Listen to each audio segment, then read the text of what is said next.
আজকে আমরা দেখব দ্বিতীয় পর্যায়ে ক্রমিক মূল্যায়ন 2025-এর জন্য মডেল একটা প্রশ্ন, যেটা রয়েছে নবম শ্রেণী ইতিহাস প্রশ্ন, পূর্ণমান 40, সময় রয়েছে 1 ঘন্টা 30 মিনিট।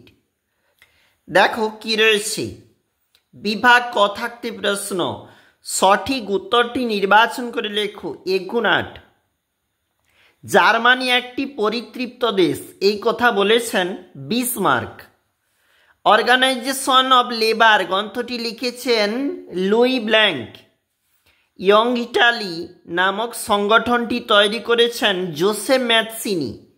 উড়ন্ত মাকু আবিষ্কার করেছেন জন কে। কমিউনিস্ট ম্যানিফেস্টো প্রকাশিত হয় 1848 খ্রিস্টাব্দে। 19 শতকে উপনিবেশের সম্প্রসারণে গুরুত্বপূর্ণ ভূমিকা পালন করেছিল শিল্প বিপ্লব। 14 দফা নীতি ঘোষণা করেন উড্রো উইলসন, আর এপ্রিল থিসিস ঘোষণা করেন লেনিন। বিভাগ খ থাকতে প্রশ্ন 1 × 8। নৈরাজ্যবাদের জনক বলা হয় পিয়েরে জোসেফ প্রুধোকে। সেফটি ল্যাম্প আবিষ্কার করেন হামরে ডেভি। সোভিয়েত পার্লামেন্ট উত্তর হবে ডুমা।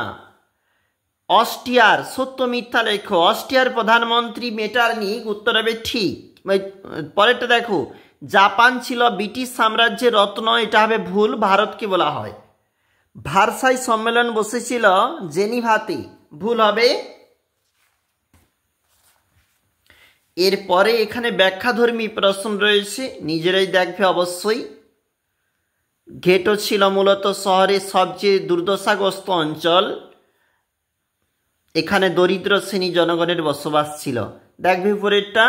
নিচের যে প্রশ্নগুলি রয়েছে এগুলা কিন্তু মার্ক 2 নাম্বার করে রয়েছে।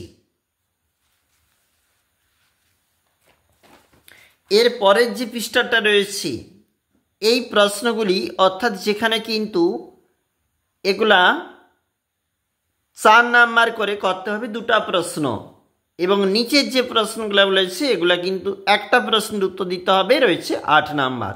অবশ্যই দেখবে